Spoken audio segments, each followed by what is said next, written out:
That is on. So call to order the 2/21 EDIC meeting. You never know. Dale? Yes. Go for it. Go for it. Is it done? Adjourned. All right, so we call to order approval. I have some minutes here if anybody didn't have a chance to look at them. As I was saying, I'll say it on the record, the only change that I recall we had to make was changing the name of the ECA Plus report to just simply City Arts Update, since we don't have an official representative. Well, Pascalina told me she was gonna start coming to meetings. Yes, she's actually on her way now. Okay, Sure. Yeah, so. Yep. Okay, I'll change that back. No, she'll be here for this meeting. Yep. okay. Wow, you guys are right on time. Sorry, I'm a little late. If I had known, Wow. it's okay. So I'm gonna jump around and since, I'm just gonna ask you to introduce yourself. Sure. Yeah. Hi, I'm Pascalina Azzarello. I'm the City Arts Coordinator at East Hampton City Arts. We started in November, and this is my first meeting here with all of you. Okay, well, we're the EDIC. My name is David Boyle. I'm the chairperson, and then I'll let you guys go around. Who doesn't know? Jamie, you know. Josh Rosenblatt, we met at Cider House. Yes, that's right. Yeah. Nice to see you. Nice to meet you. Casey Douglas. Hey, Casey. Carol Smith. Mo. Tom Brown. Not telling her where I'm from. She's like, I'm looking for money. Totally different. No, nobody else though. I'm Gail Cannon, I'm the librarian at the high school. Oh, nice to meet you. David Gardner. Okay, so now, Just to be guarded. well, we'll get back, we'll go back to where we were. We're on approval of the last meeting's minutes. Is there a motion? I had a question about them. Yeah? Actually, I don't see them here, but I did There's- have a chance. Oh, you do that, yeah. Yeah, is that what you're? Is it that one? Yes. Okay. So I just wanted to clarify a couple of things about ECA. So Cultural Chaos will be having it as normal on Saturday, June 10th. We did talk about, we're working with a different budget, but in terms of the event itself, it will be a full force Cultural Chaos. And in terms of the full funding for the coordinator position, that's also something that we're actually not seeking. So I just wanted to clarify that. Yeah, and somebody gave me that information, so. Yeah, and I so appreciate, we'll just take a moment to I didn't understand, Yeah. we hadn't even met yet, Yeah. so Carol was once on the committee Yeah. and has been And Denise serving and as some other a, people were giving me supposedly yeah. updates, and And so it was just one of those things, and that I was like, wait, what is this? That's not where we're at. So Okay. I'm just glad that we had a chance to talk, and I just wanted to clarify that for the minute. Can I actually make a request for a point of order? Since this is being spoken about now, and we didn't know that when these minutes were being taken, can we have that be said when it's time for the ECA report? And Only because this Yes. reflects what was said. Yes. this reflects what was said that day. yeah, Um, so we have to. See, vote look on at it. our agenda. We have, Okay. yeah. Yeah, and That's fine. there will be a time, there is a time slot designated for you to speak. No, your And that would be the perfect time for that. your clarification is appreciated, Yeah, but And wanted. but it doesn't reflect. I understand. Yeah. I'm happy to report when it's time. Yes. And maybe you don't even have to Sorry, repeat You it. probably don't have to. Maybe you've already You don't got have to. it. You probably don't have to. We could just Or- apply it to or a we can different expand spot. on it, but we just want to make sure that what happened in that meeting is reflected correctly. Okay. And this document is only to say what happened. Okay. Yeah, I'm yeah, sorry. that makes sense. Yes.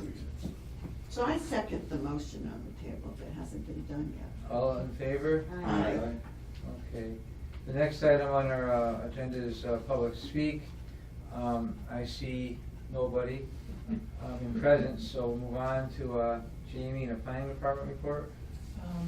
I don't actually have anything to report. Okay. All right. Now, I just, you can see I just kind of grouped these a little bit, so like items 5, 6, and 7, only need to be spoke about if somebody has something to add. If there's nothing to add, we'll just go through them.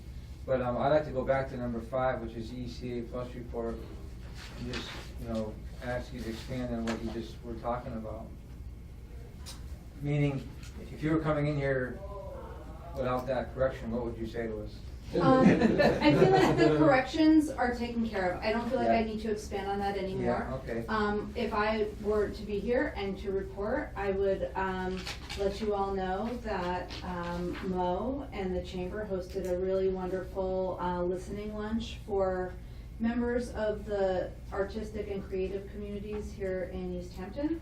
And the Chamber was interested in learning more about how they could better support and serve the artists and creative businesses in East Hampton and what that might look like. And it was a very fruitful, very much appreciated conversation, and it was very productive. A lot of ideas came out on the table, and we all really appreciated it. And I saw it as a real example of how we can start to be a little more intentional about the bridges that we build between economic development and arts. And the other thing that I will say is the ECA Public Art Committee will be meeting tomorrow evening. And while there's nothing, it's going to be a very exploratory, there hasn't been a public art meeting since I started in November, so it will be very kind of broad stroke exploratory, but I think that whenever we're talking about public art, there's always an opportunity to think about ways to engage economic development. And so I'm excited about that. Is there any monies in place for a public art this year? There are monies in place potentially. There were monies set aside for a placemaking project, and it is to be determined whether that needs to be spent before the end of June or if it can be rolled over into the next fiscal year. But I think that placemaking in general is a conversation Mhm. that we'll be talking about tomorrow. So Sounds I good. feel like there's When is that tomorrow? potential. The time of that meeting? 6:30? Six? Six. Do we know where? Is it really Edic? It's at Old Town Hall, the IDCA. And could you explain what that placemaking concept is? I don't know what you're. Placemaking, it can Versus mean a public number art. of things, but generally speaking, it's about how municipalities or partner organizations, different stakeholders, can be thoughtful and intentional about how to create space, how to create an identity, how to create a sense of place where people, the spaces we create affects the experiences we have. And so placemaking, in terms of like where we would be interested, could have to do with wayfinding signs. It could have to do with public plazas. It could have to do with painting an intersection green because it'll slow. It's like all kind of underneath the umbrella of placemaking. Good. A lot of effort goes into architecture building-wise and creating an indoor space, but negative exterior space is very important. It should enter the design of the buildings actually, because the shapes are very important. So. Great. Okay, so I'll move on unless anybody has anything to mention about 6 or 7. And before we get on to 8, 9, and 10, I want to pass out a sheet here to everybody. And go over that a little bit. And I'll tell you what.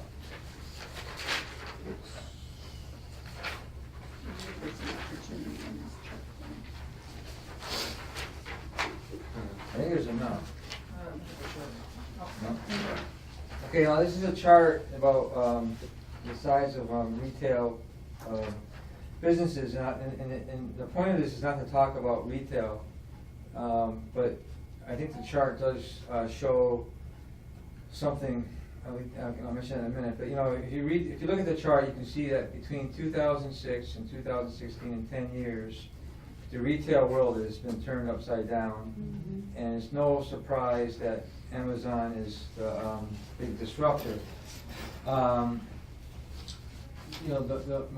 point is that, I have one somewhere, but I have an original Sears catalog from 1905, so, and I was surprised that, actually, to be honest with you, that J.C. Penney was doing as well as he did, but, two old line companies that have a lot of history, and they're on their way out. And Amazon is Amazon, we know that. So the point is, in 10 years, some business models have been, more than disrupted, have been upended, and one of the things that's not in this chart, but Amazon's also, I think, on track that their cloud sales will surpass their retail sales in a few years, meaning their internet. And the point of all that is like, even to get back to us, that the city, we have the arts partnership, which I think is, susceptible to being overlooked or taken for granted. And I think that's one area where the town needs to stress on economic development, and we have some things in place. But I also think that this board needs to look at things differently. I mean, Main Street businesses are not what you're gonna, what they were. Shop Row is not Shop Row, and I think even though all of us are well aware of what's going on here, this wasn't news to anybody. I mean, maybe some of the numbers are, but this wasn't, a big revelation. But I still think a lot of us still think about, well, because we see what's in front of us. We got to get some more spaces rented.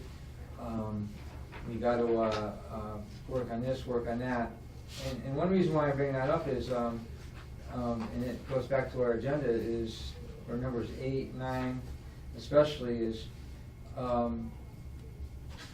we need to look at our zoning a little bit. And if you look at zoning from the point of view of, and I'm not suggesting that we take on a zoning overhaul, but I think we can make some suggestions. If you take the point of view that zoning is what you want to have in your city, it's what you're encouraging, I think we need to make some noise about what we want to have for economic development, knowing that the world's changing. Everything's a moving target. I wrote down over 55 elderly and assisted living because I think that's a growing target base. Because the baby boom generation, the way it's aging out, this is the first year of that technical year that, everyone has to take their IRAs, your forced IRA distributions are coming this year. You're 70.5 years old. So there's things like that, and it's like anything else. I think it's a little bit of anything goes. If somebody thinks that we should have, and I'm not being facetious, but if somebody thinks we should have 4 15 bank charging stations, we need to start banging a drum for that. If somebody thinks that that's going to be something that's going to help economic development, because there's no silver bullet, there's no magic bullet. It's a bunch of base hits. And I think we need to come up. I think over 55 is one. There was a PVPC permitting study. Mostly just in regards to industrial Right. development, just to. But it's there, and I just think that maybe we should. I know we talked about it, and maybe we should relook at it and advocate for something, because I just fallen under the theory that you got to keep kicking the can until something goes in. It's about the millennial. Well, that too. That's overlooked by me. But I guess that falls under number 10, maybe. But I don't know. or baby boom's number 10 too. But no, but you're 100% right. I'm just saying this. I think our zoning, and the zoning isn't the end all be all. It's not the cure. But I've bumped into the mayor a few times, and it's becoming budget season, so, you know, our demeanor's changing a little bit. And, but it's constant, every year, right? How do you grow the tax base? How do you grow the tax base? There's some tried and true things, but I think it's time to start looking at a few different things.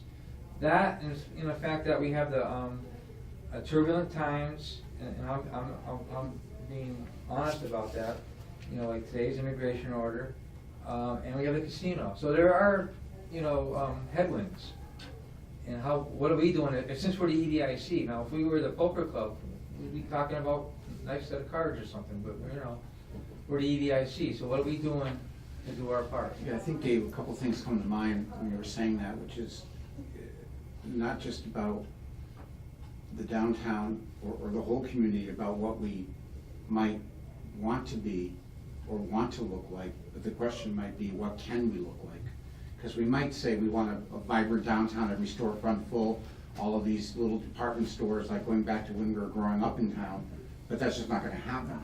So what can you be, sort of play the cards that are dealt you, and I think over time it may become more and more service oriented than retail.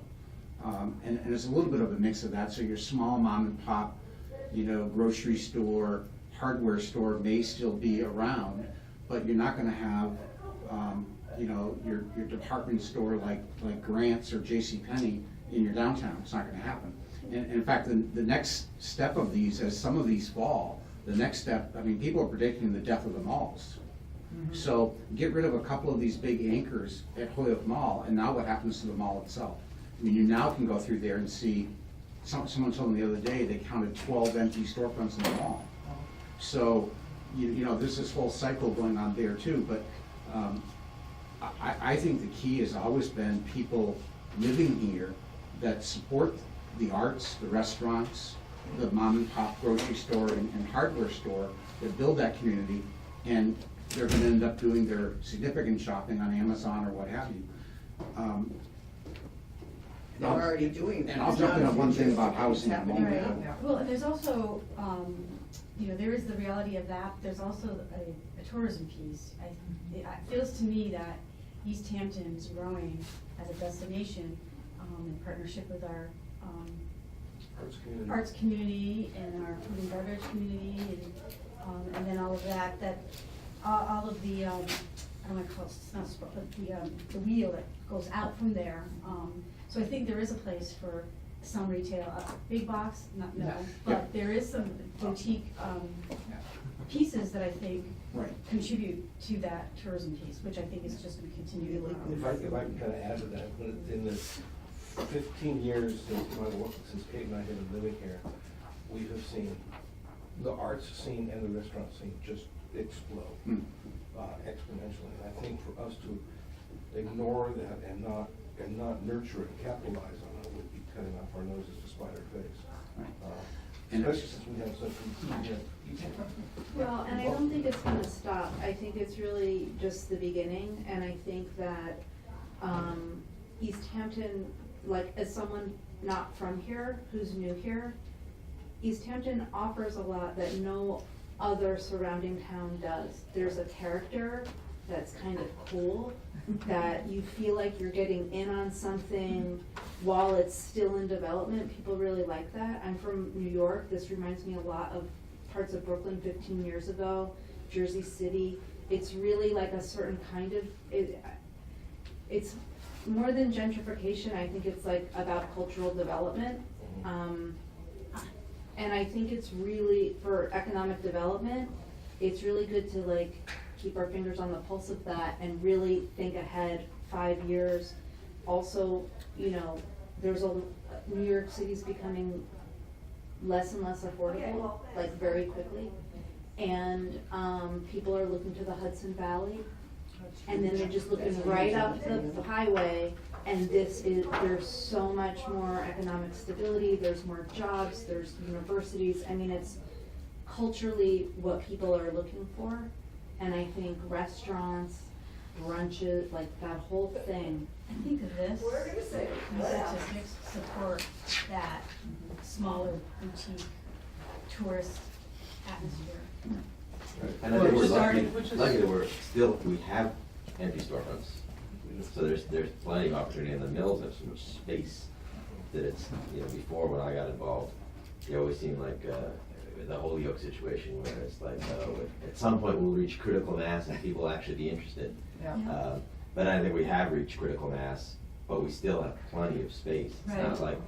like, I couldn't even think about opening up in Northampton because it was just too high demand and too priced out. Yeah. So I think as much as, it's still affordable. Yeah, Right. so- But when we I look at think- our ability to attract, so, I wanna say there were 2 years, over a 4-year period, we ran the Bear Fest. So the public art, if you will, drew thousands of people, documented thousands of people. Silver Spoon and Mountain Ice Cream documented, talk about economic development, documented a 30% increase in their sales over those summers for those people that came in. We talked about cultural chaos and One Cottage Street, when they have their open houses in June and December, the streets lined with cars from Connecticut and New York. But wouldn't it be great if a ton of those people that come to Beer Fest and Cultural Chaos went home to East Hampton, as opposed to left the community to go home? And I'm coming back to the housing Yeah, on that's- both ends of the spectrum with millennials and over. So that first time, that millennial moving out for their first time apartment, I mean, how many, I'm guessing, I'm only guessing, Dave, I'm not trying to put words in your mouth, the number's very low for a 1-bedroom apartment for a person moving out of the home for the first time to move into a affordable, whatever the market rent is for a 1-bedroom apartment. There's not a lot of them available in East Hampton, I'm guessing. So you're gonna either stay at home or you're gonna look elsewhere other than East Hampton. The other end of the spectrum, over 55, we know several longtime East Hampton residents that have gone to those new developments in Westfield that look real sexy, television commercials, because we don't have them here. So what would be, I mean, our zoning allows for all of these, No, So my- not over my- 55. not over 55. huh? Well, it's not we don't have explicit zoning for 55-plus housing. We do have explicit zoning for low and moderate income, for affordable housing. If you have 15% of your development is set aside, is permanently set aside for people who are lower moderate income, meaning they make less than 80% of the area median income, those developments get density bonuses if you want to pursue those things. We don't have, just blanket, if you're doing a 55-plus development, you get density bonuses.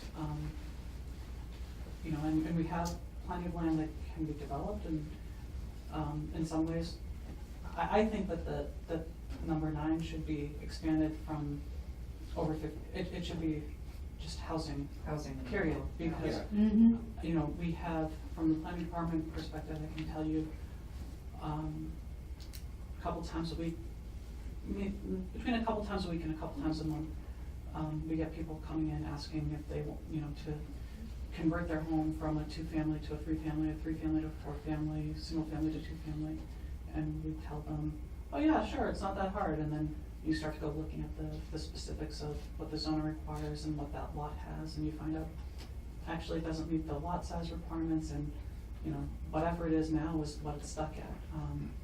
It's a pre-existing non-conforming use, because it's it doesn't meet the lot size requirements for duplex, let's say, and they're not gonna be able to add another unit.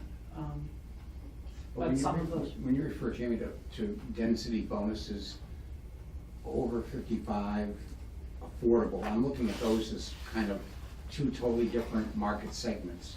So I understand affordable and the value of affordable, but when I'm looking at these Westfield developments, I'm guessing that there's not an affordability component to those over 55 developments. I can't even remember the name of them, Dave. You see commercials for them every night on television. Armbridge, Armbrook, there's a bunch of them. But there's nothing in our zoning that says that a developer can't create a 55-plus community. There's nothing in state law that says you can't restrict you know, that this is an age So what was this restricted. moratorium thing that went in place Well, a few years No, ago? so what happened was there was an ordinance that we had well before my time, it was for 55+ housing, that got, there may have been a moratorium for a short amount of time, as there were a lot of these groups. I think there was some density bonus for developing 55+ housing. That section got eliminated and was replaced with multifamily and affordable housing, Right. for affordable housing, which allows those, if you have deed restricted affordability requirements in a very small amount, just 15%, then you can get those density But bonuses. when I'm talking about those different housing models, I don't think over 55, just my own gut, I don't think over 55 and affordable go No. together. I think they're two separate. Well, Well, I think sure, we do sure, need sure, 55 but- affordable though, too. But my point is that there's Luxury. there's nothing in our ordinance that stops a developer from making a 55+. Yes, there is. There is one thing. It has the caveat that it has to have 15% affordable. That's only if they wanna do it with the affordable, if they wanna get those You affordability can't, bonuses. you can't. The density bonuses, but if you wanna have a condo and you wanna deed restrict it to, if you wanna make it. If someone wanted to build the development that's similar to East Street, If a developer wanted to could do that today. There's no- nothing that would, in our ordinances, that would stop them from doing that. They would apply for, it I don't would be, believe- it I would be, don't- it would be multi, they'd have to meet the Yeah, requirements for I had a different multifamily. understanding with that. I don't think that's true in R 35 and R 15. I But mean, I'm we gonna ask can't- for we- clarification on that. I mean, my understanding is that we can't stop someone from telling, who, you know, that they're doing a development and they wanna they wanna put something in the condo regulations that say, you know, this is housing for 55+. There's nothing that we can do to stop them. from So doing what it. was the effect of that moratorium that went in place right after the units on East Street came online? The effect was that that whole section of the ordinance was repealed. And since then, no over 55 has been built. But, I mean, that's not, I mean, I don't want to split hairs. There's a planning point of view and there's a market there's a market reality. Right now on East Street, the yellow condominiums, over 55, there are 3 for sale.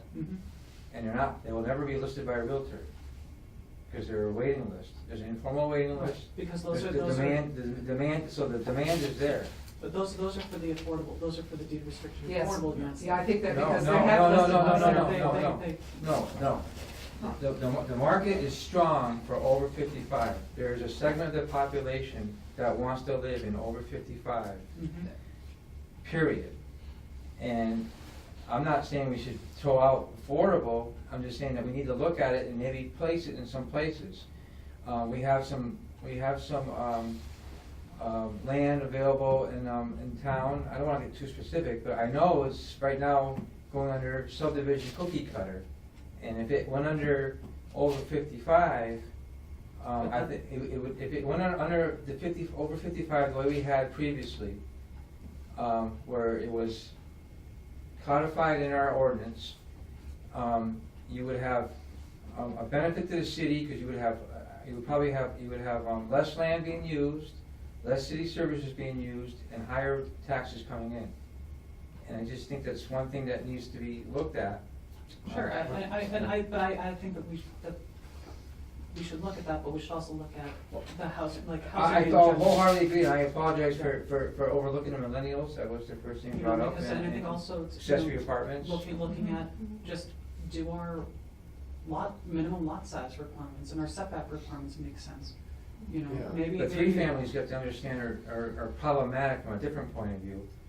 A 3-family, if you put more than 30% renovation in, if you turn a 2-family into a 3-family, It has to be sprinkled. Sprinkled. right, and that just becomes, That's the building code. right, and we're not But gonna it's- address that. But it's the end of the road on that conversion. But are you saying, I'm trying to understand this too, because I heard what Jamie's saying, and that's, was my understanding. I mean, you can do whatever you want, as long as it fits the zone. I mean, you can do it over 55. Are you looking for zoning that only allows 55 and over? Or an In overlay. particular, I want, an overlay, I'm looking okay, for some but kind of But language. what is that- this- Doesn't that, what is- isn't that but kind what of is more the- yeah, restrictive but though what is to the city, development? what is this, what would the city gain from it? What's the benefit to having a 55 as opposed to just having affordable housing that benefits everyone?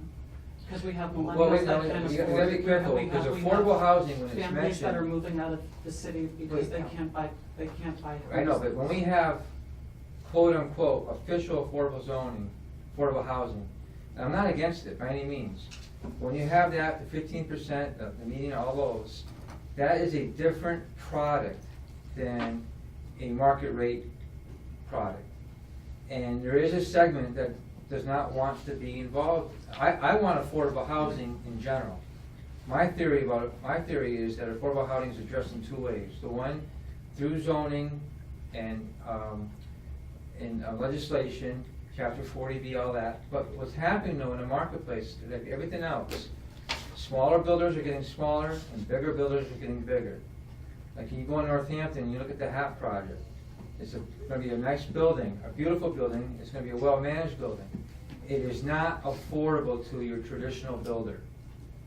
And that is where the model's going. The one the Valley CDC is building on Pleasant is going to cost them more per unit than they built on Parsons Village. Yeah. So these are realities that we cannot overcome. Well, no, we cannot fix or change like a building code. But we can move around it and adjust our city to see how it goes. I'm just looking for base hits. But like even now, the 3 buildings we're building are mixed use on Northampton Street. I'll be honest with you, I'm not, and Tom's here, I gotta be careful. I'm not totally happy right now with the mixed use model. It's done well for us over the years, but I'm gonna have 6 commercial units that are gonna be vacant for about 2.5 years. No, let me rephrase that. It's gonna take like 2.5 years lease up. They won't be vacant the whole 2.5 years, where before it was 9 to 10 months. The apartments will rent before I get them built. You know, that's the zoning. I think it's a good model. I like that model because it's a 16-hour day. We have people working there during the day. The residents, by and large, come home at night. It works. But we have a lot of office space in town. And I'm just saying that we need to start looking at ways to be a little bit more creative to the zoning. You know, it has to be a little bit more complex, a little more deep, you know.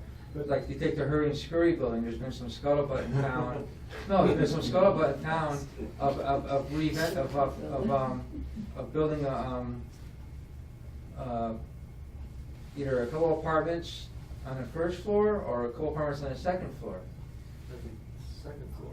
Wait, exactly, it has to be second floor under today's zoning. Yeah. But putting the zoning aside, is that a practical solution to how things are changing with empty storefronts? Well, do you think I that would will bring say- more money in to have apartments on the first floor? Well, I don't want to Tax go. dollars in? I think it's bringing more money than what's bringing in right now. Well, 'cause it- yeah. And also, but also, and one thing is the downtown. I mean, I know. I mean, Jessica and I talked about this years ago. Form zoning, which I won't get into, addresses a lot of this because form zoning looks at the buildings, not necessarily the uses.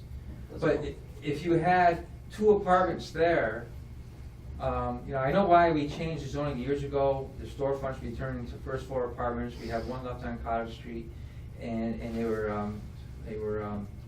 slapstick, just, you know, put the siding up. But if you had some, and they weren't always desirable, but if you had some housing interspersed with businesses, what is wrong with that?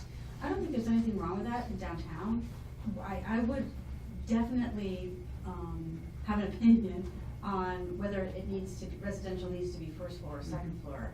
I would be a proponent for second floor because I feel that even though there may not be, maybe the future is not a high concentration of retail type spaces, I think even a service-based or even artisan space, service type space, something that's going to generate some sort of foot traffic other than I'm coming home at the end of the day and Links. leaving. because then I don't, then my street is not No, empty. I- I mean, there's Your new traffic 55 and So- population doesn't want the So, stairs. I used to, Yeah. Yeah, I but I used mean, to, there's only a small part of the city that has this restriction on the Yes. first floor. But In you're- residential, it's just the downtown business district And the and highway the business. neighborhood business district. The highway business doesn't allow any residential. right, but that's.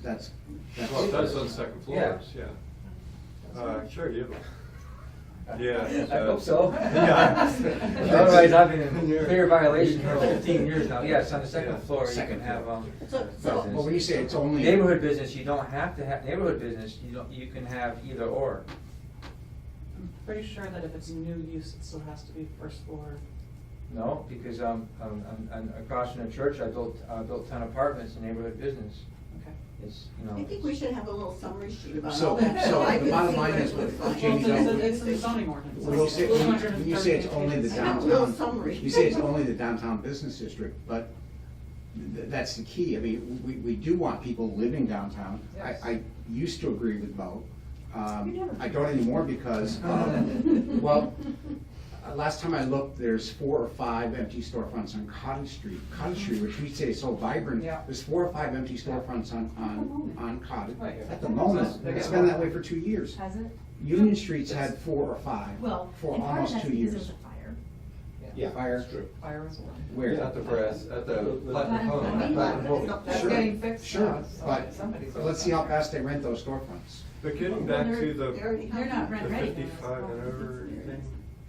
So in our zoning, it's, if a builder chooses to do just 15% affordable by, it doesn't have to be subsidized. It's not a 40B development we're talking about. It's just a voluntary. Right. So what would be wrong with 55 and over development of, with 15% affordability? That's just maybe whatever that is, at 80% Well, area that's median doable. income. Wait, With no subsidizing, it doesn't cost, it's. Nothing is what's- wrong with it what's at wrong? all, nothing. Well, No, This is like Sure, yeah, details. absolutely. But wait, I know, but Right, I do nothing's, think it's, but wait, no, the problem though with that is, it's not gonna happen.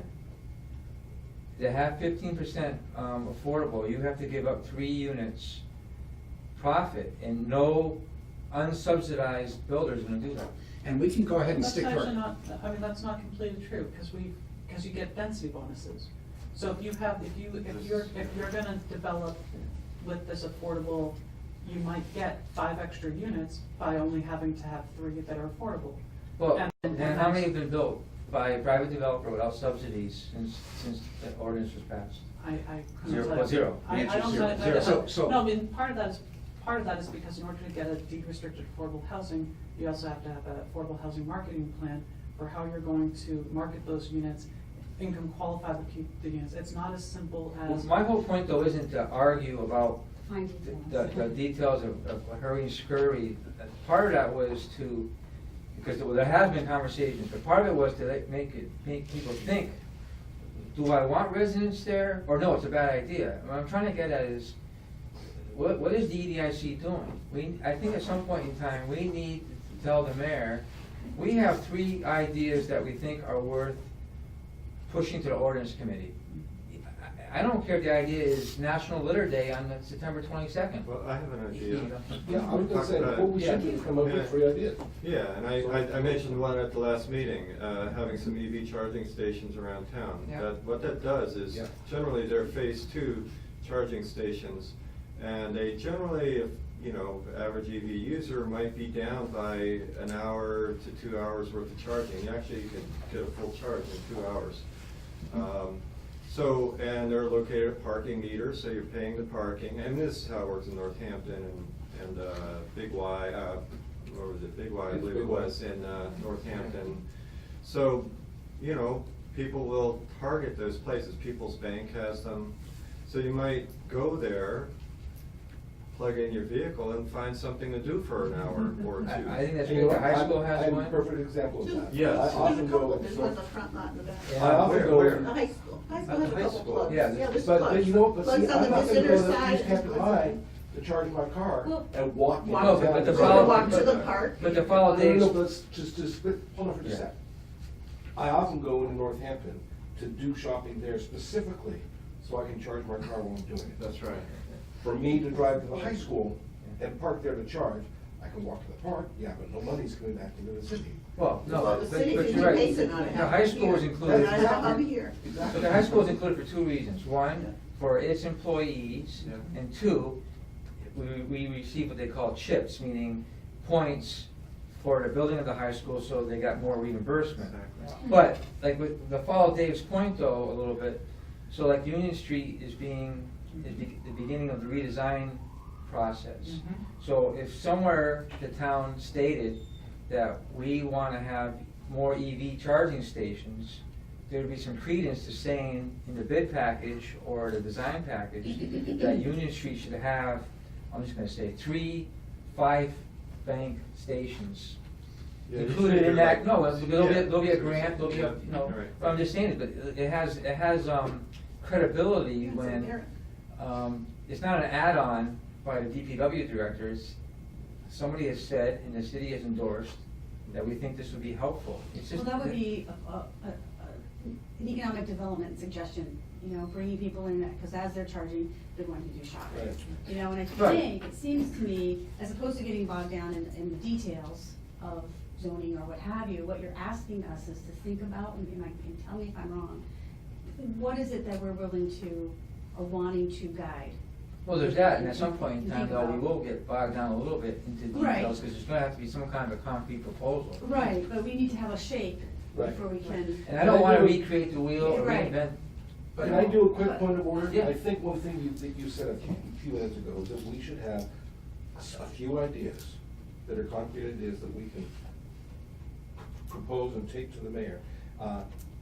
That is a perfect example of one that we could work on and come up with. The whole discussion that we had before about over 55, which I like, should be 65 or 75, housing, as compared to lower income housing, there was a lot of fluff there. I mean, we need to have, we really should strive to have a specific idea that we want to take forward. And that, do something with that. Well, I think that would I mean, require I- more homework. I than think asking this one questions. requires, that housing is a very important thing in the city, and we. Of course. And it hasn't, generally, our housing policy hasn't changed since, I mean, I've. But that's the whole point. Right, and Well, so. things- and so- things and might so- need to change, Right, that's all- and that's so, all. and so I Yeah. agree, I think that should be discussed, and it's something that the EDIC should discuss from an economic development point of view. It's something the housing partnership should discuss from their point of view. It's Right. something that the mayor needs to think about with the finance director in terms of taxes. Like, there's lots of different pieces to it, but from the EDIC's perspective, if housing is something that we think needs to be relooked at, then we should take the time and ask the questions and figure out, you know, And what it just is a- that I we think need what to, I was saying- what Just it a is couple that, what points it of is, that, though, what Jamie, just what a we couple- need to know in order to make a decision. I'll go right back to the beginning, which we talked about what we'd like to see versus what we think we can do. So think of it in a perfect world, we have all retail first floor, and we have them all full, and it's churning, everything's working. Well, that ain't happening today. So would you prefer to still have, year after year after year, multiple empty storefronts, or in certain cases, with new construction, I agree, I have no use whatsoever for converting a storefront to an apartment, but let's restrict it to new construction.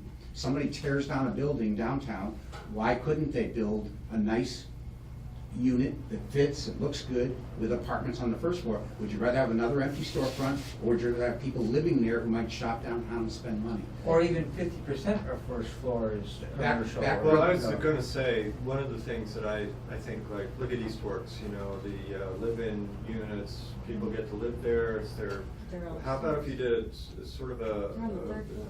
a version of that, but on Main Street where the storefront remains, but the back half is a dwelling for the storekeeper. Yeah, live Well, workspace. there's other situations that we can be addressing, i.e. the tourism piece, which helps to fuel that engine of getting other We don't storefronts have, rented. we don't even have a hotel. Right. Quite a lot of Can I Airbnb. chime in? I have a few things I want to get in here. So it's like, I'm responding to your question of like, okay, if we wanna propose something, where do we begin? And I think that I wanna like pull back to the like pre-beginning a little bit and just like I think it's always helpful to like frame it out. So I think what I'm hearing from this room is like providing, you know, what are the services we wanna provide to the people who live in East Hampton? Let's identify who is moving. Where are the areas of the population more broadly that's there's shift and they're looking for where they wanna go, and there's, you know, 30-somethings. 30-somethings is a big one. Yep. And like into 40s, but 30-somethings will say, and people who are retiring. Mhm. There's a lot of that right now. No matter who someone is, no matter what life they've lived, people are not spending money today the way they were 15 years ago. We all know that. People who like really earned their living, worked so hard, they are not looking to blow their retirement on like a gorgeous, you know, 5-bedroom sprawling lawn. They're looking to simplify. I'm just gonna side note here, the condos at 359 Main Street are like the golden child of condos. If you could make 3 more of those around, they'll be gone. That's what I'm getting at, Yeah. yeah. But that's what I'm saying, so Yeah. there is a portion there that it is 55 and older, and I think there's a portion that's also more affordable. I don't know whether that, The I don't wanna earlier get into the section, details, yeah, but like, yeah. Yeah. there's an older part, Yeah. but there's a nice range. They're affordable, relatively, you know, I mean, affordable not in the technical term, but in the general descriptive Yeah. term, for people who are retiring. And so to frame it out, so wait, services to provide for current residents, looking to see who's moving in and how we might boost some things that would attract those people. And that's different. One's looking internally, one's a little more responsive and looking at opportunity. Is anyone real, like, who's the real Yeah, and estate I people? haven't said anything yet, but I know there's very little available housing, single-family homes in East Hampton. It's a They're just, thing. But that's It's a across the problem. board, that's it all is over. across the board, but East Yeah. Hampton You know even what? more so, No, even more there's so a than lot of Northampton. places that are more expensive. Yes. That you can find. There's a lot in Northampton. Yeah, Mhm. and rentals included in Northampton, it's much Yeah, more and expensive, and people don't can't want afford them. that. They don't want them. Even if they can afford them, they're They like, don't want 'em. I No. don't want that. But just back, when you talked about the sprawling, luxurious 5-bedroom home, that's the retiree who's looking to downsize. Mm. And the They're over leaving. 55, just, Exactly, they're leaving. that life. Yeah. Right. The point I was trying to make, Jamie, is that over 55 development aren't people trying to buy homes, they're people trying to downsize. Yeah.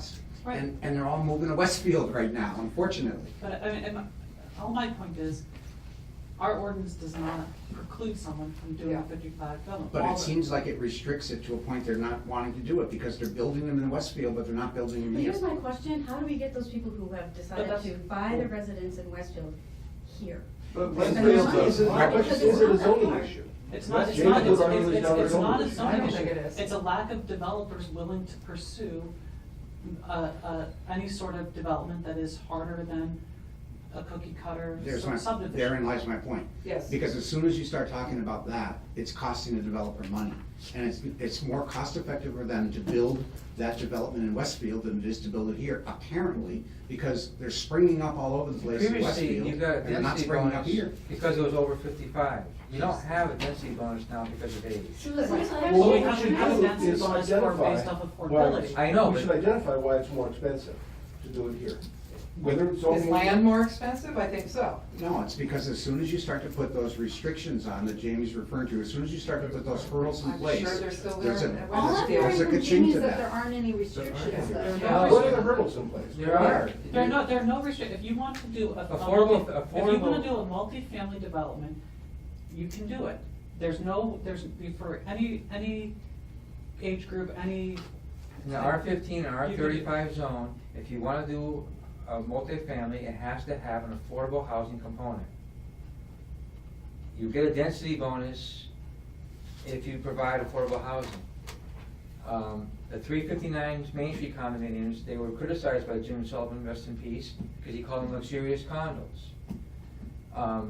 Over 55, you had a density bonus previously if you had over 55 population. That does not exist anymore. And that's the point. So the lack of the density bonus is what's keeping people. Correct. No, And- in R35, you can build a multifamily dwelling, multifamily development by a special permit to the planning board, or you can build a multifamily dwelling with 15% affordable housing by a special permit to the planning board.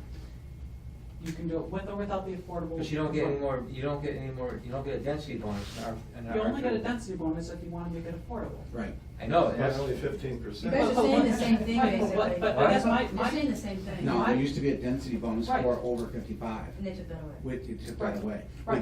with no affordability. All I'm saying is, there's a place for both of them in the community. Yeah. There's a place for an exclusive, like, East Street development again to happen, density with, Well, why over should- 55, and there's a place for affordable as part of other types of developments. But why should the city give density bonuses to To- people who are older than 55 To and not to people To who are? encourage the development of them and those people. Well, moving. no, But- for even a better why? reason. What's the? maybe, why the hell can't I die in my town that I grew up in? Sure. That's, No, people are leaving town, yes, so why the hell should the zoning kick me out? it doesn't kick you out. Some people want over 55, It doesn't, okay, let's rephrase that. It doesn't kick me out, it doesn't offer what I'm There's looking no for. choice for me. But that's yeah. I mean, I guess, I don't see, there's nothing in our zoning that precludes it. So the developer doesn't get a density bonus, and now, because they don't get a density bonus, the project's unaffordable and they're not building it, is that the sort I of? think that's. Well, That's then a- they that's go what to it is. Westfield, I where think it's that's more what you're saying. affordable. What are the, But they go Westfield for, is upper a- twos, They've gotta go upper there twos, to- low threes? They gotta Those- go. those I mean, ones? I disagree that it's Yeah. cheaper to build in Westfield. Yeah, I don't I think know it's that either. Westfield is a hub, that there's an attraction to Westfield. You have to, every town is not exactly the same. We're not the same as Westfield. Yeah, I There's guess some I'm- differences. It's not affordable, it's not being Well, able the to. populations, you know. They're 45,000 in Yeah. Westfield, Yeah. so they have a lot more services, Right. they've got all kinds of and frankly, a lot of people, a lot of older people, 55 and over, are going to Florida. That's Well, why. Well, frankly, we have two former city councilors who decided to go to over 55 developments because it wasn't available in East Hampton. They tried like hell to get into East Street, and it doesn't happen, they're not available. So, all I'm saying is that I don't know that it's cheaper to build in Westfield or not. Well, of All I'm course, we saying is don't know. As you Westfield- said earlier that it was, you said it must be cheaper in Westfield. Why is it cheaper in The Westfield? land- All I'm land saying, enterprise is all I'm cheaper in saying. Westfield. So we don't know. All I'm saying is, all I have to back it up is historical. Since this moratorium went in place or came off or wherever it is today, not one over 55 has been built in East Hampton, and they're being built in communities all around us. Can I ask, Affordability notwithstanding, I don't know. Lathrop is planning to expand. Yeah. is over 55 What is though, planning? Lathrop. Lathrop community. is over 55 where our target community? I don't- Are they gonna bring more money in East Hampton? Sure. Really? Absolutely. I mean, They have more money to spend. More standard. They don't have kids in the school system. well, So average is age it- at my place is 50. I have another question. okay. Is this an issue of how to, so I'm learning here, this question is the result. Well, I think we all are, I of just trying threw to this learn. out, I was trying to be I'm trying to provocative for a understand, so reason. things are a little different, I think things are different than I was imagining that they would be. So is the question a matter of how does East Hampton try to become more attractive to developers wanting to build here? That's what it seems Yes. like the Well, discussion yes. is. One Then part- that's- part of wait, it, one then part that, of it. if that is true, then that's the On the list, question. that's on Right. the list, that's one of If those. that is things. true, then no decisions can be made until you explore that question. That's really important, Yeah, because it's about identity. And I would just like you were rephrase- saying that Westfield has this, yeah. you know, there's a lot of new developments in South Hadley. I would just rephrase that a little bit in that the over 55 population that's looking to downsize just apparently does not have an option to stay in East Hampton. Correct. And I think that's a problem, because they're moving out of East Hampton, because they're finding it at Right. Armbrook, they're finding it at Arbors, they're finding it at all of these places around us, finding what they're looking for. In Lathrop community that's expanding as well, because they see the market there for that. Now, remember, now, Lathrop's model is not No, it's- affordable. it's not affordable. That's And where they're people gonna are expand going. without any Yeah. enforcement, without, They're expanding. their development, they did it with the open space, the open space residential development, part multifamily developments, so they did cluster development, and they got bonuses for setting aside open space. There's lots of ways in our ordinance to get bonuses for different things. They just have to be, you have to, it's not as simple as, you know, this is 55 and only 55 can. All I'm saying is, and Dave, maybe I misspoke if I said it's affordable, I have no way of knowing if it's more affordable to build in Westfield. All I'm saying is, there's two facts in front of me.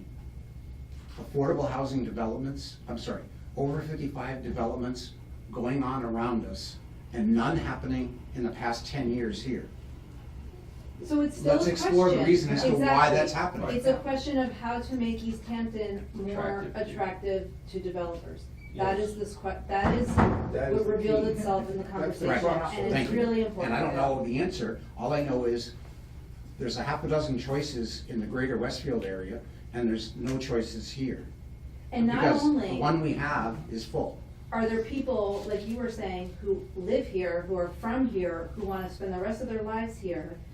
There are also people, and I happen to know a few of them really well, so I know all this stuff about condos and new developments. People in the world Wanting want to to come here. move here to East And Hampton. there's not They gonna- don't wanna move to Northampton, Yeah. they don't Yeah. wanna move to South Hadley. Yeah. I know firsthand, and I won't talk about it because I don't want it in the minutes, but they're all over the place, and Right. guess what? They don't wanna live in those places. Nope. They I wanna know. live in East I know. Hampton. And you know, Pasqualina has hit the nail on the head. Yeah. What we need to do. Write that in the minutes. That's the question, No, What's the I, question? it is, we have one topic, we'll talk about EV stations. Right. And another topic is to really nail down what it is that's keeping people from new, attractive building. Well, you gotta Well, look at and what the it's- needs are, define the Yes. needs, And it's define all, the needs. within that housing umbrella that Jamie said to put out there, within that housing umbrella, there's a lot of different rooms. There's affordable, there's over 55, there's the millennials moving out into their first apartment. How do we make, if we built 50 units of one-bedroom apartments in East Hampton, not just East Hampton kids are gonna move into those, people from Northampton, people from wherever are gonna move into East Hampton. They're gonna buy gas here, they're gonna buy groceries here, they're gonna spend money here. I just, we're getting close to 5, but, so this is obviously something we're gonna continue discussing. On the planning department's page on the East Hampton website, there is a link to the housing production plan, which was produced by the Affordable and Fair Housing Partnership, that has a lot of data. It's a 55-ish page report. There's a lot of charts and graphs and data about East Hampton. It was produced in the last year, so the data is accurate. And I think if everyone takes opportunity to look at that plan, it will help to answer some of What these site questions. is that on? It's East The Hampton. city site, okay. It's in the planning department page Okay, on the planning city department site. page, okay. And I'd like to be a little more pointed. I'd like to find the last person that built one in Westfield and say, why did you choose Westfield and not some other community? Well, hold on, I know we're almost done, I just wanna add to this. I think that this exploration of how to make East Hampton more attractive to developers is twofold. I think one of it is looking outside, like you're saying, see what's going on over there, what's working, what's not working. But I think this is like a really important moment in East Hampton's history. And I really mean this, and I'm not being dramatic, I really No, mean I this. agree. This is a real opportunity for us all to really talk about the identity of East Hampton. It is so important, because we're not just responding in need, oh, let's do this, look at what's happening over there. I'm not saying that's what you're saying, I'm just saying it needs to be balanced out with a much more proactive, creative vision. That's And so true. economic development should be working hand in hand with the creative people in the city, because I'm telling you, it's attractive. Whether or not people wanna go look at art in an art museum, it's not, there's a feeling, it creates a feeling. I can give you a billion examples of how this happens. You develop the arts, you have that be central, that's what's very unique about this place. I consider East Hampton a college campus of 16,000 people with a ton of art majors. An exorbitant amount of art majors, it's out of balance, and it's a good thing, and this group should really be thinking about how to utilize that and elevate it in a way that brings people to East Which Hampton. brings me back We to have that everything to do with Yeah. whatever we And I want. know you weren't saying that we were looking out here and saying, we'd like to have some of this or some of that. I'm looking at it from in, out, saying, we have real-life stories of long-term East Hampton residents who are moving to other communities because we don't have what they're looking for.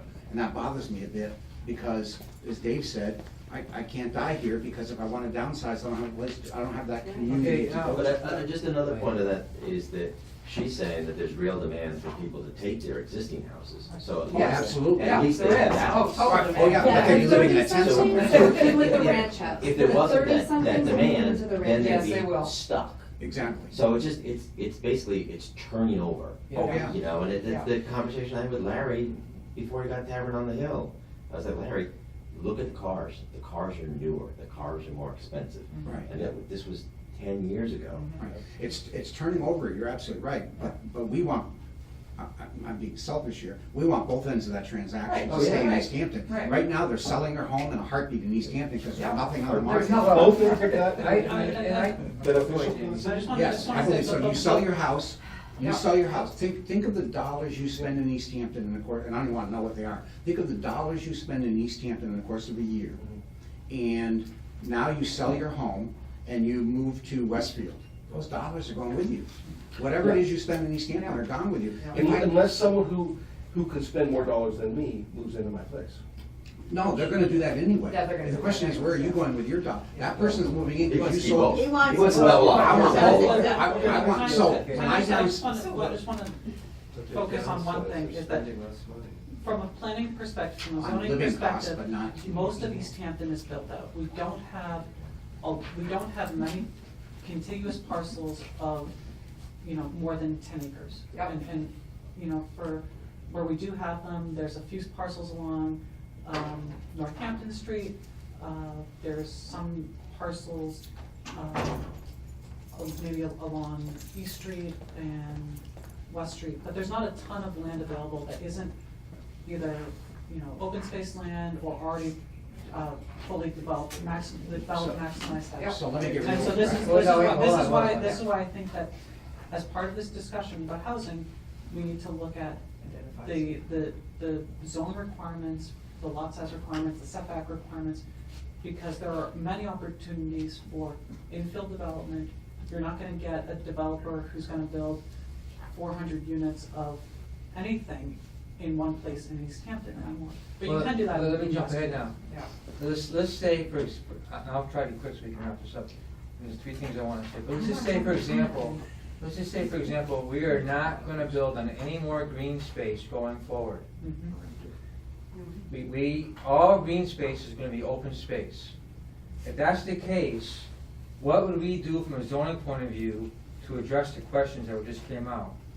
We would change the zoning to say that the plains maybe needs to be, over time, redeveloped.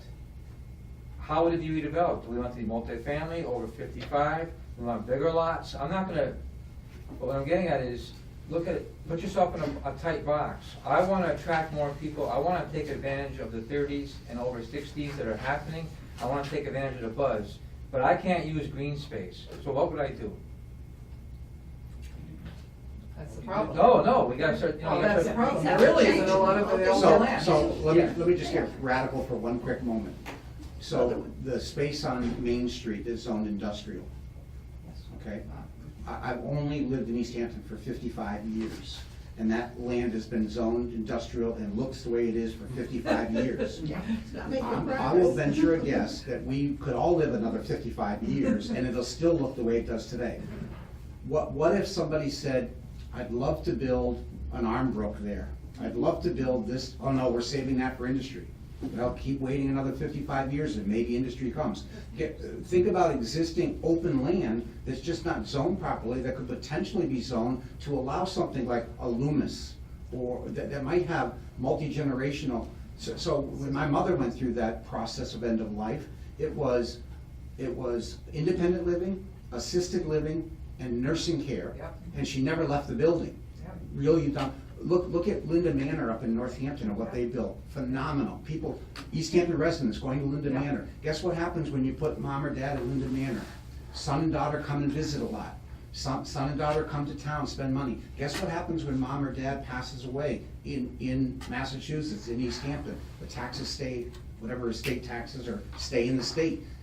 If mom or dad, if son or daughter live in Arizona and we don't have what's available, guess where mom and dad are going? They're going to Arizona. But if they have a beautiful place like Linda Manor, that's where they're gonna stay. So, but no, it's zoned industrial. Well, maybe after 100 years, some industry will move in, I'm not sure. But what are we saving it for? Are you proposing then to rezone that? Sure, I'll get radical and say, yeah, sure, let's rezone it to housing. Well, that's more direct, you Yeah. know, it's just. Now, start just to there. kind of wrap this up, and Mo, I know you want to say something. I'm But, sorry. I just wanted to get the conversation going. I like what you mentioned about the placemaking, the 30-ish. I loved your idea. I'd love to see 2 more ideas along the EV. I don't want to dismiss it. I mean, I know we Well, talked. there's one more. Well, hold on. I don't want it to center on, developing per se.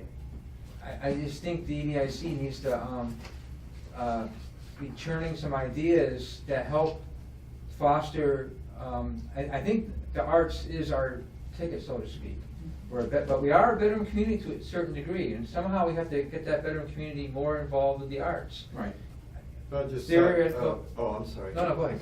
The EV charging station, there should be one at 50 Payson too, so that it might help decision-making and to You can think clearer that way? comply with the green communities requirement to Yeah, buy yeah. fuel-efficient vehicles. If we had a charging station, maybe that would be a little easier for some, when it comes to, you know, debate over these things. It might be easier, because that's been the real drawback with EVs, no place to charge them.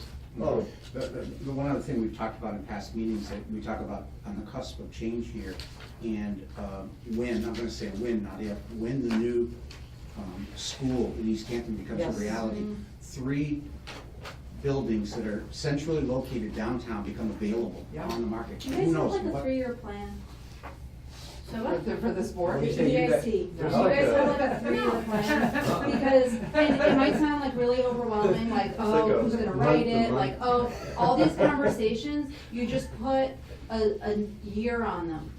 Well, my Where's whole your point plan? today No, was but it's to really kind of get it's things important. out a little bit. It's The good, but next meeting was to start being a little more concrete Mm-hmm. about But which one we want to work on. You started that though with 2017 goals. Right. Because, and the Yeah. reason why we talk about the schools though, it's not that far away. Right.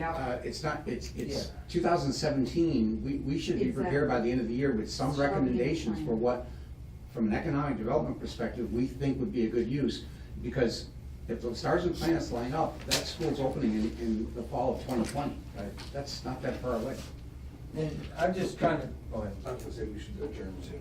Yeah, but Mo, did you have anything to say that wasn't part of what, No, it's part of new business. go ahead. Well, It's, it's all business. Cleanup day. Oh. Can we decide on that?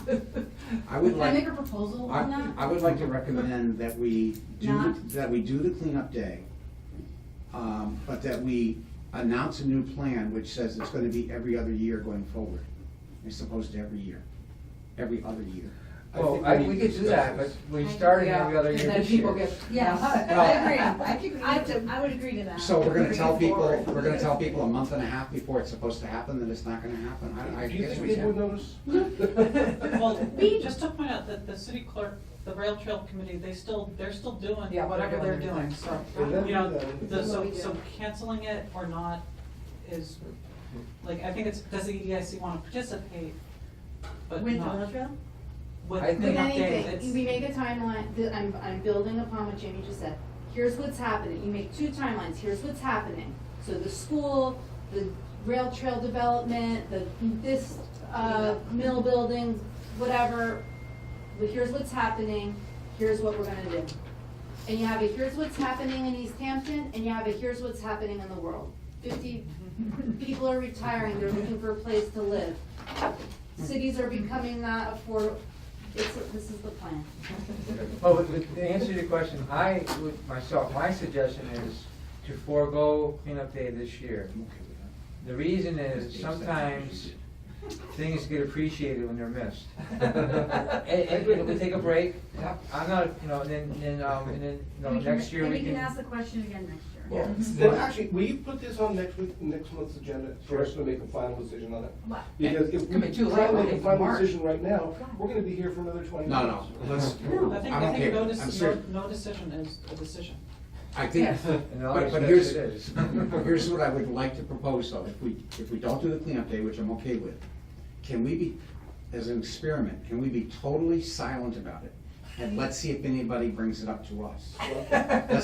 Because if we go out and announce we're not gonna do it, then everybody, oh man, we're not gonna, everybody's gonna grouse about it. Let's be silent and see what hits Facebook. Like I said, you're not appreciated until you're missed. Yeah, let's see what happens.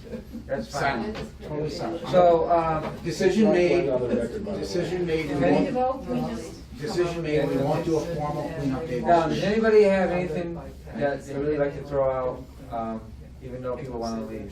We made that decision, right, Dave, no cleanup day. Right. No cleanup day this year. But it would only be. Okay, one thing I was. We can just jump in and on- help the rail trail. I just, one last thing I wanna say, when Mo introduced tourism to what we were talking about, I wanted to throw out education as well. Well, that goes hand in hand. I know, but sometimes you just don't wanna But overlook thank you anything. for saying that. No, but we don't wanna overlook anything, it goes in hand, but until they're forgotten. So, is everybody good with, 3/21/2017, our next meeting at 4 o'clock? Yes. And, anything else from anybody? I move to adjourn. On to the next meeting. Nice to meet you all. You too. Good luck. Can I have your notes on the timeline? You can take a picture, but I will, I I'll need take a my picture, other I'll take a side. picture. So, what do we call you? Pasolina, you'll get used to it. There's Sounds not like a- confusing, I tried. Three names at the same shorten it. time. Nobody calls you like- Pasolina, it means Little Easter, she was my great grandmother, it's just the way it is. Nobody calls you like PQ or give you a shortened name? Not without a slap. Yeah, no, I'm getting slapped. See, you're right about the three names. My daughter is Lena, Oh, really? L-E-N-A, Uh-huh, after her grandmother. uh-huh. Well, And you're right, so much You're calling her You got rid of the Pasolina. passport. Oh, there's no I nickname wanna for Lena. talk to you. Yeah. Can I have your PQ. phone? We're still, No, See, she no, looked not when I at said work. it. Not what? I'm on vacation.